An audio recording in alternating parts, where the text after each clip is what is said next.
दाखवल्या, सरकारने एक पॅकेज जाहीर केलं, त्याच्यानंतर आम्ही एक मोर्चा काढला होता छत्रपती संभाजीनगरमध्ये। आजही शेतकऱ्यांची जी मागणी आहे ती तीच आहे की कर्जमुक्ती झाली पाहिजे। आता माझ्या माहितीप्रमाणे अतिवृष्टीनंतर आज का उद्या केंद्राचं पाहणी पथक येणार आहे आणि या पाहणी पथकाचा दौरा जो काही माझ्या निदर्शनास आलेला तो केवळ 2-3 दिवसाचा आहे। 2-3 दिवसामध्ये एवढ्या मोठ्या मराठवाड्याचा दौरा आणि संपूर्ण महाराष्ट्राचा हे केंद्रीय पथक करणार कसा, कुठे नेमकं जाणार आणि त्याच्यानंतर त्यांना नुकसानीचा अंदाज आल्यानंतर ते प्रस्ताव कधी पाठवणार। मुळामध्ये पंतप्रधान जे बोलले होते आपल्या मुख्यमंत्र्यांना की तुम्ही प्रस्ताव पाठवा, मला नाही वाटत अजून राज्य सरकारकडनं कोणताही प्रस्ताव केंद्राकडे गेलेला आहे। हे थोडं आहे म्हणूनच आज सुद्धा जी बातमी आलेली आहे की पीक विम्याच्या नुकसान भरपाई पायी अवघे 2 रुपये आणि काही पैसे हे आपल्या ठाणे पालघर जिल्ह्यातल्या शेतकऱ्याला मिळालेले आहेत। म्हणजे ही थट्टा चाललेली आहे। कर्जमुक्तीसाठी शेतकरी जेव्हा रस्त्यावरती आता उतरला होता त्याला पुढच्या जूनचा वायदा मुख्यमंत्र्यांनी केलेला आहे आणि त्यावेळेला मी काही प्रश्न उपस्थित केले होते की पुढच्या वर्षी जूनमध्ये जर कर्ज माफ होणार असेल तर तोपर्यंत आत्तापर्यंत डोक्यावरती असलेल्या कर्जाचा जो डोंगर आहे त्याचे हप्ते शेतकऱ्यांनी भरायचे की नाही भरायचे। आत्ता जो रब्बीचा हंगाम येतोय त्याच्यासाठी नवीन कर्ज कसं मिळणार, कारण जमीनच गेलेली आहे वाहून। मग ते कर्ज मिळाल्यानंतर त्याचे सुद्धा हप्ते भरायचे की नाही भरायचे। आणि सगळ्यात महत्त्वाचा प्रश्न म्हणजे जे एक अतर्क्य असं विधान मुख्यमंत्र्यांनी केलेलं आहे की बँकांचा फायदा होईल कर्जमाफी केली तर, म्हणून आम्ही कर्जमाफी करत नाही आहोत। मग आत्ता जर का कर्जमाफी केली तर बँकांचा फायदा होणार आणि जूनमध्ये केली तर तो फायदा होणार नाही। हे कोणतं कसं काय गणित, कारण त्यांचं अर्थशास्त्र हे चांगलं आहे असं त्यांना वाटतं, तर त्यांनी त्याचा एक खुलासा केला पाहिजे। माझं तर स्पष्ट मत आहे, मी मुख्यमंत्री झाल्यानंतर माझं पहिलं अधिवेशन हिवाळी अधिवेशन आणि एकच अधिवेशन मी मुख्यमंत्री म्हणून झालं होतं नागपूरला। कोणताही अभ्यास न करता, कोणी मागणी न करता मी माझ्या राज्यातल्या शेतकऱ्याला 2 लाखापर्यंतचं पीक कर्ज हे माफ केलं होतं, मुक्त केलं होतं। आता ती सिस्टीम लागलेली आहे, ती माहिती गोळा झालेली आहे, डेटा सगळा तसाच आहे। मग जी योजना आम्ही यशस्वीपणाने अंमलात आणून दाखवली होती ती संपूर्ण सिस्टीम तशी आहे, डेटा तसाच आहे। तर त्याच महात्मा फुले कर्जमुक्ती योजनेचा दुसरा टप्पा सरकारने आत्ता जाहीर का करू नये? आत्ता जाहीर करू शकतं ते, कारण सगळं त्यांच्याकडे माहिती आहे, आम्ही कसं केलं काय केलं हे सगळं माहिती आहे। शेतकरी आजही मी कुठे गेलो तरी सांगतो की साहेब तुम्ही आमची कर्जमुक्ती केली, कर्जमाफी केली, या सरकारला करायला लावा। म्हणजे आम्ही केलं होतं हे आता लोकांनी मान्य केलेलं आहे आणि कोणाला विचारलं तर लोक सांगतात की तुम्ही केली होती।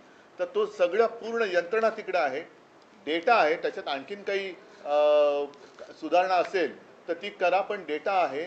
आम्ही कोणती अट शर्ती बिर्ती अभ्यास कोणती परदेशी समिती आमच्याकडे नव्हती, सगळं स्वदेशी होतं आणि शेतकऱ्याशी आम्ही प्रामाणिकपणाने कर्जमुक्ती करून तसे वागलो। तसंच हे सरकार आता का वागत नाही? मी तर 5 तारखेपासून मराठवाड्यामध्ये संवाद दौऱ्यावरती जाणार आहे। इथे माझ्या कोणत्याही जाहीर सभा नसतील, शेतकऱ्यांशी मी थेट संवाद करणार आहे।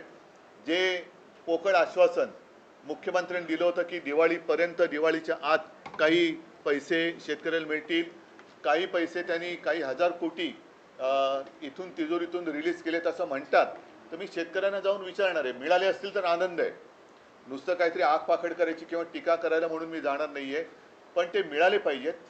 त्याच्यात महत्त्वाचा मुद्दा असा आहे की आज शेतकऱ्याला बाकी मदतीची अपेक्षा किंवा गरज आहेच, पण त्याच्या आधी ज्यांची जी खरडून गेलेली जमीन आहे ती जमीन पूर्ववत करण्यासाठी शेतकरी सांगतोय पहिले मला माती द्या, पहिली माती द्या। ती मातीच जर का अजून मिळाली नसेल तर तुम्ही पुढच्या गोष्टी कशा करणार? आणि दर हेक्टरी 50,000 रुपये हे शेतकऱ्याची मागणी आहे। त्याचप्रमाणे कर्जमुक्ती झाली पाहिजे ही शेतकऱ्याची मागणी आहे। इतर बाकी अनेक गोष्टी आहेत। मी शेतकऱ्यांना जाऊन भेटणार आहे आणि शेतकऱ्यांना विचारणार आहे की जे पॅकेज जाहीर केलं होतं त्यातलं तरी किती आलेलं आहे, कारण खरडून गेलेल्या जमिनीला 3 का 3.5 लाख रुपये मनरेगातून देणार होते आम्ही मोर्चा काढला होता, त्या मोर्चात मी मागणी केली होती की दिवाळीपूर्वी त्या 3 लाखातले पहिले 1 लाख रुपये तरी शेतकऱ्याच्या खात्यामध्ये टाका, मग पुढचे नंतर तुम्ही देत राहा, मग तुम्ही नोव्हेंबरमध्ये द्या, डिसेंबरमध्ये द्या, असे द्या, पण पहिले 1 लाख रुपये तर द्या. तर तेही दिलेत असं मला काय वाटत नाही. तर नेमकं सरकार काय करणार आहे आणि शेतकऱ्याच्या हातात आत्तापर्यंतच्या घोषित झालेल्या पॅकेजपैकी काय मिळालेलं आहे? गाई म्हशी मिळालेल्या आहेत का, शेळ्या मिळालेल्या आहेत का, कोंबड्या मिळालेल्या आहेत का, इतर पैसे मिळाले आहेत का, मग त्याच्यानंतर रब्बीचा हंगाम येतोय, त्याचं कर्ज कसं मिळणार, त्याचं बी बियाणं वगैरे वगैरे, या सगळ्या गोष्टी याची चर्चा करण्यासाठी मी मराठवाड्यात जाणार आहे. हा एक मुद्दा महत्त्वाचा आहे, कारण बाकी मुद्द्यांमध्ये हा मुद्दा मग काय होतो की अतिवृष्टी झाली का तेवढ्यापुरतं तो मुद्दा वरती येतो आणि सरकारला पण माहिती आहे की थोडे दिवस ढकलले का मुद्दा मागे पडतो. पण आम्ही हा मुद्दा सोडणार नाही. शेतकऱ्याला कर्जमुक्त करावंच लागेल. शेतकऱ्याचं जे आयुष्य उद्ध्वस्त झालेलं आहे ते आयुष्य पूर्ववत करण्यासाठी शिवसेना पूर्ण ताकदीनिशी शेतकऱ्याच्या सोबत आहे आणि त्याच्यासाठी मी पुन्हा एकदा मराठवाड्यात जातोय. हा एक महत्त्वाचा विषय झाला. दुसरा, मतचोरीचा जो मुद्दा आहे, परवा प्रचंड मोर्चा म्हणजे संयुक्त महाराष्ट्राच्या चळवळीनंतर जवळपास सगळे राजकीय पक्ष पहिल्या प्रथम महाराष्ट्रामध्ये एकवटले आणि त्यांनी सरकारला किंवा निवडणूक आयोगाला जाब विचारलेला आहे. त्या माझ्या भाषणामध्ये मी असं म्हटलं होतं की आता आम्ही मतदारांची ओळख केंद्रे, मतदार ओळख केंद्र ही सुरू करतो शाखांमधून. त्याची सुरुवात आता होईल, कारण 6 तारखेला ती यादी प्रसिद्ध होईल. त्याच्यानंतर मला वाटतं पुढच्या आठवड्याभरामध्ये आक्षेप आणि काही सूचना असतील त्या स्वीकारल्या जातील. तर आत्ताच ती वेळ आहे, कारण आता जर का कोणी झोपलं तर तो संपला. मी माझं स्वतःचं उदाहरण त्या दिवशी दिलं की माझ्याचकडे माझ्या मतदार यादीतल्या नावाचं व्हेरिफिकेशनसाठी निवडणूक आयोगाची लोकं आली होती. म्हणजेच काय की हे सक्षम नावाचं जे काय ॲप आहे ते ॲप आणि निवडणूक आयोगाचं सर्व्हर हा निवडणूक आयोगाकडनं हाताळला जात नाही आहेत अशी आम्हाला आता शंका येते आहे. अजून आम्ही आरोप करत नाही आहोत, शंका येते आहे. आणि केवळ माझं नाव आहे त्याच्यात म्हणून निवडणूक आयोगाची लोकं ही चौकशी करायला आली. सर्वसामान्यांच्या बाबतीमध्ये असं जर का झालं असेल किंवा होत असेल तर त्यांनी दाद कधी मागायची, कोणाकडे मागायची, आणि नाव वगळलं गेलं तर निवडणुकीच्या दिवशी त्यांना मतदानच करता येणार नाही. एक विषय लक्षात घेण्यासारखा आहे की हे माझ्याकडे आले कसे, याचं कारण कोणीतरी एका नंबरवरून माझ्या नावाने तिकडे ॲप्लिकेशन करण्याचा प्रयत्न केला. त्या नंबरवर जर का OTP आला असता तर पुढचं सगळं हॅक झालं असतं आणि कदाचित माझ्या कुटुंबातली माझ्यासकट 4 नावं ही वगळण्यात सुद्धा आली असती. याच्या मागे नेमकं कोण आहे, कोणाचा डाव आहे, काय डाव आहे, याची एक खातरजमा करून तर घ्यायला पाहिजे. आणि म्हणून जसे आम्ही सगळे राजकीय पक्ष, सत्ताधारी सोडून द्या, पण बाकीचे राजकीय पक्ष एकवटलेले आहेत, आम्ही आमच्या शाखांमधनं मतदारांच्या सोयीसाठी ही केंद्र उघडतो आहोत. या केंद्रामध्ये मी नागरिकांना विनंती करतोय की आपल्याला मतदान करता येणार आहे की नाही, आपलं नाव या यादीत आहे की नाही, हे आपण आमच्या शाखेत येऊन तपासा. आणि जर का त्याच्यामध्ये काही तुम्हाला वाटलं गोंधळ आहे तर तो वेळेत आपल्याला सुधारता येईल. हा एक भाग. दुसरा भाग असा आहे की मी मतदारांना आणखीन एक विनंती करेन, ही निवडणूक आयोगाची भुताटकी आहे. एकेका घरामध्ये 40-40, 50-50 नावं ही नोंदली गेलेली आहेत. तर मी मतदारांना आवाहन म्हणजे विनंती करतोय की आपल्याला न दिसणारी, आपल्या परवानगीशिवाय न राहणारी, आपल्या परवानगीशिवाय राहणारी आपल्या घरामध्ये कोणी माणसं आहेत का, ही निवडणूक आयोगांची भूतं उभी केलेली आहेत, ती आपल्या घरात राहत तर नाहीत ना, याची सुद्धा खात्री करायला पाहिजे. म्हणून जिथे जिथे आमची केंद्र उघडली जातील तिथे आसपासच्या वस्तीतील सर्व जात-पात धर्माच्या मतदारांनी तिथे येऊन ही मतदार यादीची तपासणी करावी. आपलं नाव तिकडे आहे की नाही हे तपासावं. तिकडनं कुठे वगळलं गेले का, आणखी कुठे बरं आपलं वयामध्ये काय, माझं स्वतःचं उदाहरण त्या दिवशी दिलं का, लिंग बदल झाले का, हे सगळं आपण येऊन तपासावं. मी मतदारांना एक आवाहन करतोय. त्याचबरोबरीने आम्ही जी एक मागणी केलेली म्हणजेच काय, 1 जुलै ही कट ऑफ डेट ठेवली आहे. 1 जुलै नंतर 18 वर्षाची जी मुलं आणि मुली झालेली आहेत त्यांचा मतदानाचा अधिकार या निवडणुकीला वापरता येणार नाहीये. तुम्ही जगभर बघता आहात की याच वयातली मुलं ही रस्त्यावरती येतात आणि क्रांती करतात, ज्यांना आपण जेनझी म्हणतो. तर हे सरकार जेनझीना का घाबरतंय? जर लोकसभा ते विधानसभा या 6 किंवा 5 महिन्याच्या कालावधीमध्ये परकला प्रभाकर म्हणजे आपल्या निर्मला सीतारामन यांचे यजमान त्यांनी सांगितलेलं आहे की जवळपास 45 लाख मतदार महाराष्ट्राच्या यादीमध्ये घुसवले गेले.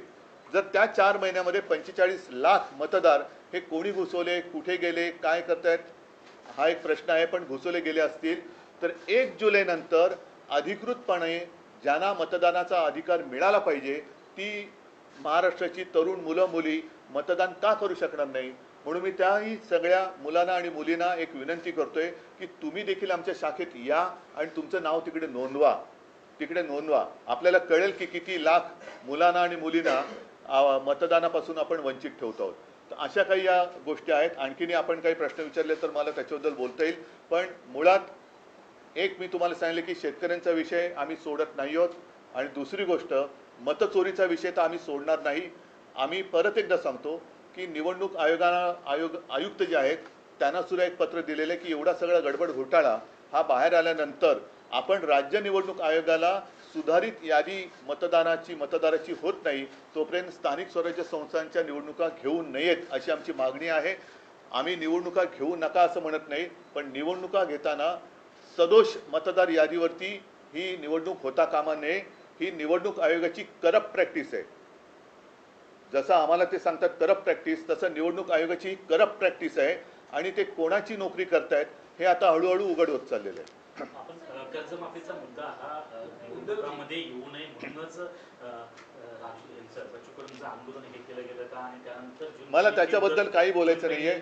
मला शेतकऱ्यांचा विषय आहे. त्याच्यामध्ये आणखीन कोणी शेतकऱ्यांच्या मदतीसाठी उतरत असेल तर जरूर उतरावं, पण शेतकऱ्यांना कर्जमुक्त करावं. शेतकऱ्यांचे पंचनामे करणारेच अधिकारी जे आहेत ते शेतकऱ्यांकडून पैसे मागताना असे ऑडिओ क्लिप्स व्हायरल होतात, पाहायला मिळतात. पंचनामे करणारेच अधिकारी शेतकऱ्यांना मी आता म्हणूनच जातो आहे, कारण शेतकऱ्यांना काय होतं की तेवढ्या पुरतं सगळीकडे शेतकरी होतं आणि मग त्यांना वाऱ्यावर सोडलं जातं. मी त्यातला नाहीये. मी आपत्ती आल्यानंतर सुद्धा दुसऱ्या तिसऱ्या दिवशी गेलो होतो. त्याच्यानंतर मोर्चाला सुद्धा गेलो. आता परत 4 दिवस मी मराठवाड्यात जातो आहे. त्याच्यानंतर कदाचित विदर्भामध्ये पण जाईन, इतरत्र सुद्धा मी जाईन आणि शेतकऱ्यांशी थेट संवाद साधेन. जाहीर सभा मी घेणार नाही, पण जसं आता मी आपल्याशी बोलतोय तसं शेतकऱ्यांशी जाऊन मी बोलणार आहे. एक मिनिट, एक पहिला शेतकरी विषय पूर्ण करा. नाही, एकच सेकंद ऐका, एकच मिनिट. आधी शेतकरी विषय पूर्ण करा. तो झाला असेल तर मी पुढे जातो. हो, म्हणूनच एकच मिनिट. अधिकारी जे पैसे मागतात म्हणून मी तिकडे जाऊन शेतकऱ्यांशी बोलणार आणि कोण असे अधिकारी आहेत त्यांचा सुद्धा काय समाचार घ्यायचा तो आम्ही घेऊ. उद्धवजी, शेतकरी कर्जमाफीच्या बाबतीत तुम्ही जी भूमिका मांडतात आणि आता मुख्यमंत्र्यांनी 30 जून 2026 ही तारीख दिली आहे, कोपऱ्याला गुळ लावलाय.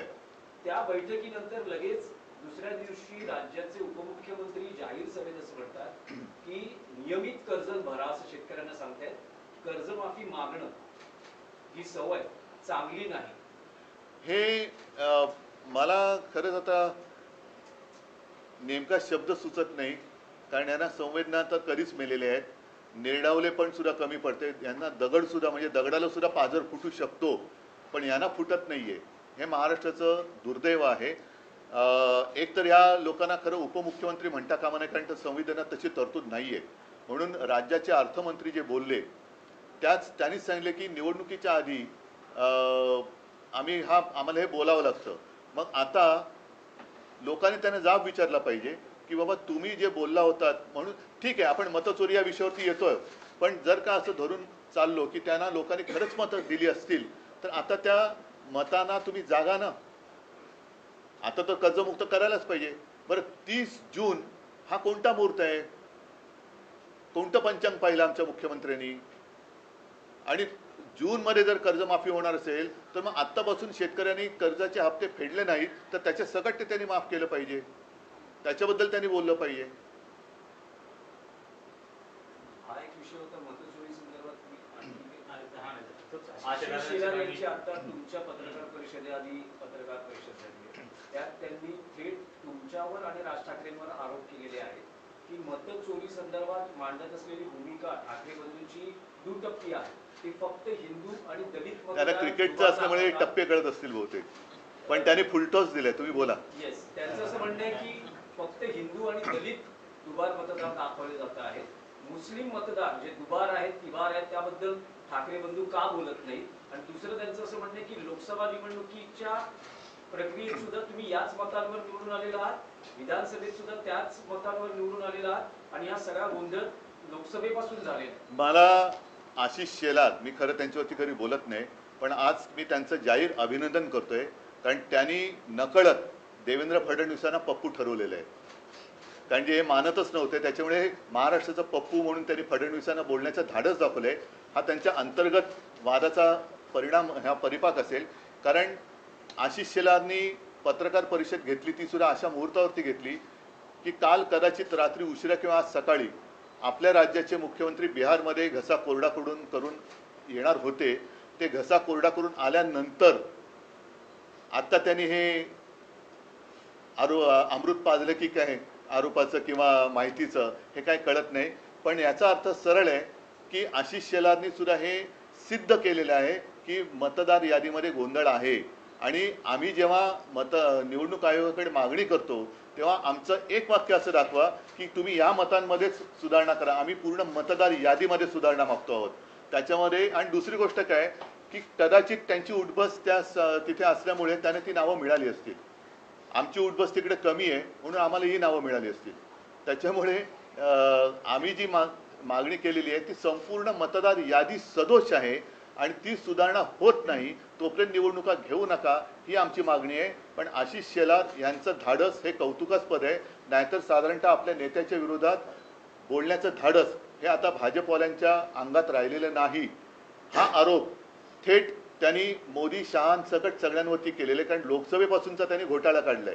म्हणजे इतरत्र ते जे जिंकलेत मोदी शहा, अगदी वाराणसी बिराणसी, त्या दिवशी संजय राऊत यांनी काढलं ते सगळं. तर म्हणजेच काय की सगळा घोटाळा त्यांनी केलेला आहे. आणि दुसरा महत्त्वाचा, सरकार तुमचं असताना विरोधक घोटाळे करतात म्हणजे तुम्ही सरकार चालवायला नालायकात, म्हणजे सरकार चालवायला तुम्ही नालायकात. तर हे सगळं एका दगडात आशिष शेलाराने अनेक पक्षी मारलेले आहेत. त्याच्याबद्दल मी त्यांचं कौतुक करतोय. या माध्यमातून हिंदू मुस्लिम करण्याचा एक प्रयत्न होतोय का? नाही, तो त्यांचा केविल होण्याचा प्रयत्न आहे. जेव्हा आम्ही अख्ख्या यादीमध्ये सुधारणा करा मागतोय त्याच्यामध्ये हिंदू, मुस्लिम, शीख, ईसाई सगळे आलेले आहेत. आणि आम्ही त्या दिवशी जी काय उदाहरणं दिली त्याच्यामध्ये एक तर उदाहरण आहे की वडील हिंदू, मुलगा मुस्लिम वगैरे ते आहे ना, हे सगळे आहे. म्हणजे इथलंच आहे, वडिलांचे नाव गोविंद शंकर माने, मुलाचं नाव दिलशाद नौशाद खान, हे आम्ही दिलेलं आहे ना. आता ह्याच्यामध्ये दोन्ही आले, हिंदू पण आले आणि मुसलमान पण आले. पण परत आशिष शेलार यांचं मी कौतुक करतो की काहीतरी नक्की बिनसलेलं आहे आणि त्यांनी देवेंद्र फडणवीसांना पप्पू ठरवून दाखवलेले आहे, ते सप्रमाण दाखवलेलं आहे. म्हणजे आमच्या आरोपांना जर का किंमत नसेल तर किमान आशिष शेलारनी जी माहिती दिली त्याला तरी जागा.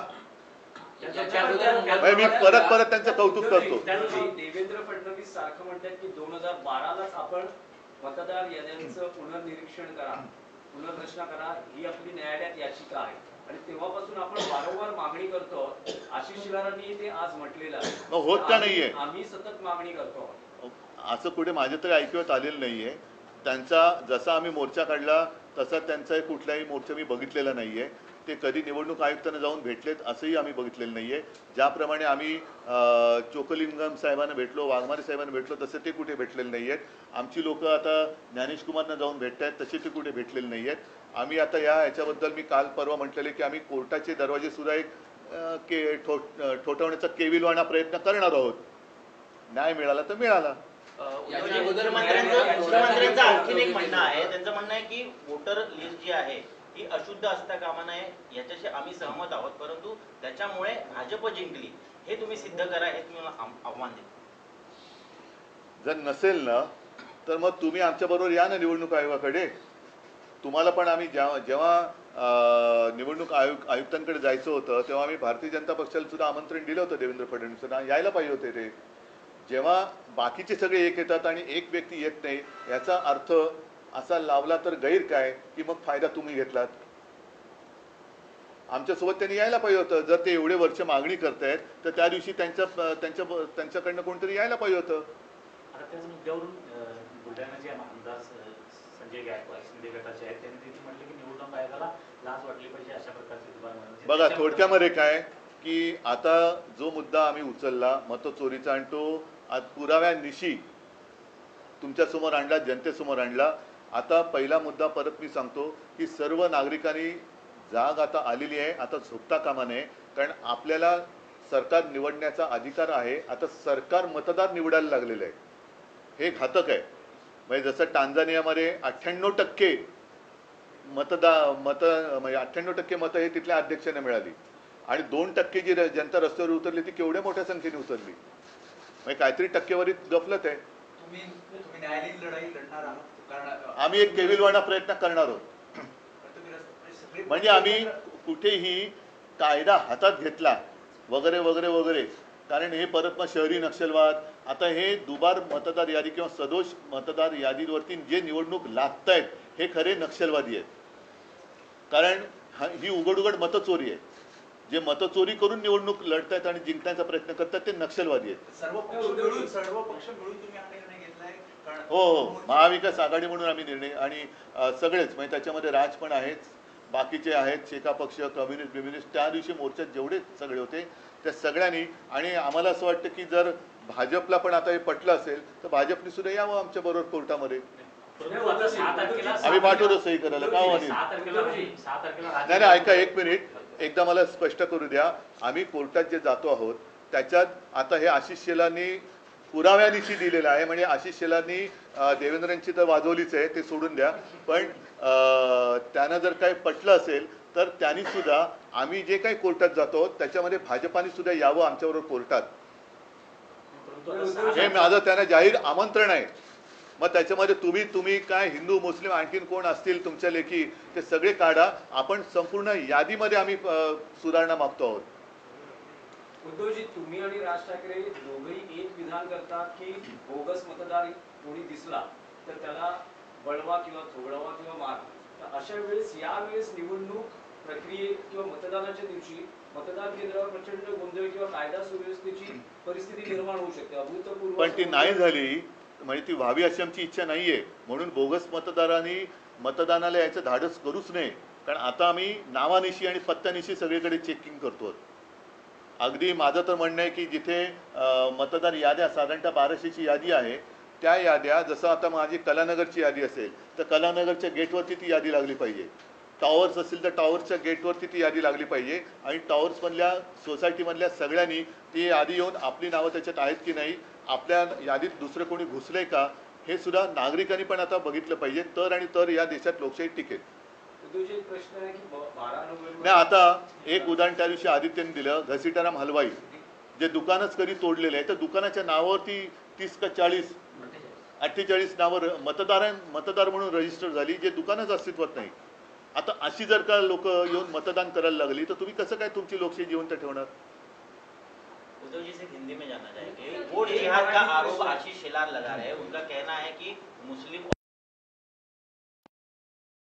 कह रहे हैं लेकिन मुस्लिम दलित और हिंदू वोटों नहीं, पहले तो मैं उनका अभिनंदन करना चाहता हूँ क्योंकि बीच में हमारे मुख्यमंत्री जी ने कहा था कि ये तो पप्पू, तो उन्होंने अपने मुख्यमंत्री जी को ही पप्पू कैसे है वो आज साबित कर दिया. और किसी ने तो हिम्मत दिखाई. आशीष शेलार को मैं धन्यवाद देना चाहता हूँ. हिम्मत दिखाई है उन्होंने. जो उनका सब कारोबार चला हुआ है वो चोरी का मामला है. वोट चोरी कर उन्होंने सरकार बनाई है और वो उन्होंने आज सबके सामने लाया है. और हमारी जो मांग है, हमने ऐसे कभी नहीं कहा कि सिर्फ इनके जो वोट है ये काटो और इनके वोट रखो. हमने तो पूरी जो लिस्ट है उसमें सुधार करने की आवश्यकता है और यही मांग लेके हम आगे जा रहे हैं. तो कभी हमने उसमें धर्म की बात नहीं की, हमने बोगस वोटर की बात की है. लेकिन इसके बावजूद मैं आशीष शेलार जी का अभिनंदन करना चाहता हूँ कि उन्होंने एक हिम्मत दिखाई है अपने शीर्ष नेतृत्व के खिलाफ सबके सामने बात करने की. इसलिए मैं उनको धन्यवाद देना चाहता हूँ। अगर वो चाहते हैं तो हमारे साथ, हम जब अदालत में जा रहे हैं तो आशीष शेलार भी हमारे साथ आएंगे, तो हम उनका स्वागत करेंगे। उद्धव जी, अजीत पवार जी ने किसानों के मुद्दे पर कहा है कि कर्ज माफी जो है चुनाव के मौसम में की गई थी, लेकिन अब जो है उसे कर्ज माफी की आदत जो है वो ठीक नहीं है किसानों के लिए, और अपना वादा जो चुनावी वादा वो पूरा नहीं ये क्या कहूँ मैं उनके लिए, इतनी गंदी सरकार, गिरी हुई सरकार मैंने देखी नहीं थी। एक तो झूठ बोला उस वक्त, अब वोट चोरी का भी मामला सामने आया है। ये चोरी करके उन्होंने सरकार बनाई है, और लोगों को जो कहा गया था कि हम आने के बाद हम कर्जा मुक्ति करेंगे, मुख्यमंत्री जो आज के मुख्यमंत्री है उनका बयान है सबके सामने, आप ही के माध्यम से हमने देखा है। तो उन्होंने कर्जा जो काश्तकार है उनकी कर्जा मुक्ति वो तो होनी ही चाहिए, और इसलिए मैं स्वयं जा रहा हूँ आने वाले 5 तारीख से लेकर 8 तारीख तक कि जो भी पैकेज सरकार ने डिक्लेयर किया था उनमें से कितना लाभ प्रत्यक्ष रूप में हमारे जो काश्तकार है उनको हुआ है। तो शनिवार को जो आंदोलन हुआ, उस आंदोलन में कांग्रेस के प्रदेश के मुखिया, शनिवार को जो आंदोलन हुआ उसमें कांग्रेस के प्रदेश के मुखिया हो या तो मुंबई अध्यक्ष वर्षा गायकवाड़ हो, वो शामिल नहीं हुए। अब सत्ताधारी कह रहे हैं कि कांग्रेस दिल से नहीं चाहता कि मन से आपके साथ और एमबीए में आए। इसलिए मैं फिर से आशीष शेलार का अभिनंदन करना चाहता हूं, क्योंकि एक तो कोई हिम्मत वाला है जो अपने नेतृत्व के खिलाफ बातें कर रहा है, तो उन्होंने अपने अंदरूनी जो बात है उसके ऊपर ध्यान देना चाहिए कि ऐसे लोग ज़्यादा देर तक आप उनको दबा नहीं सकते। एक परिसीमा होती है, अन्याय की भी परिसीमा होती है। तो शायद शेलार जी के ऊपर बहुत सारा अन्याय हुआ है, इसलिए वो बोल रहे हैं, और उन्होंने देवेंद्र जी क्यों ही पप्पू ठहरा है, तो उसके लिए उनको मैं धन्यवाद देता हूँ। तो आप पूरे महाराष्ट्र में पप्पू कौन है वो आशीष शेलार ने बताया। एक मराठी प्रश्न की 12 तारखेला पुन्हा सुप्रीम कोर्टात चिन्ह आणि पक्ष कोणाचा याबद्दल सुनावणी आहे, त्याआधी राज्यातले भाजपचे चंद्रकांत पाटील नाही, पण एक गोष्ट आणखीन एक नाही, एकच सेकंद नाही एक मला पूर्ण करू द्या की मला एक गोष्ट कळत नाही की आम्ही जे म्हणतोय की निवडणूक आयोग हा भाजपचा नोकर आहे, कारण आम्ही निवडणूक आयोगाला जे प्रश्न विचारतोय त्याचं उत्तर त्यांचे मालक का देत आहेत? त्यावर त्यांनी स्पष्टता केली आहे। आशीष शेलार म्हणतात की मी निवडणूक प्रतिनिधी म्हणून नाही बोलत आहे, पण जे मुद्दे उपस्थित हो, पण आम्ही त्यांना दिलेत ना, हे त्यांनी मग निवडणूक आयोगाने आम्हाला सांगायला पाहिजे, तुम्ही का बोलतायत? म्हणजे जो आमची जी शंका आहे, संशय आहे की निवडणूक आयोगाचा सर्व्हर दुसरा कोणतरी हाताळतोय, त्याला हे पुष्टी देणार आहे। तो प्रश्न कंटिन्यू असा आहे की चंद्रकांत पाटील असं दोनदा म्हणाले आतापर्यंत बॅक टू बॅक, असं ट्रम्प किती वेळा म्हणालेत की मी भारत पाकचं युद्ध थांबवलंय? नाही, पण त्यांचं आताचं जे विधान आहे त्यावर त्यांचं असं म्हणणं आहे की काँग्रेस पक्ष हा गांधी कुटुंबाचा आहे, शरद पवारांचा राष्ट्रवादी काँग्रेस पक्ष आहे, शिवसेना ही बाळासाहेबांची आणि त्यानंतर उद्धव ठाकरेंची आहे, आणि मनसे हा राज ठाकरेंचा आहे। त्याबद्दल तुम्ही चंद्रकांत पाटलांचे आभार मानाल? खूप, हे त्यांनी म्हणजे आता मी बोललो ना की हा अन्याय सोसण्याची एक ताकद असते, ती संपली का लोक उठाव करतात।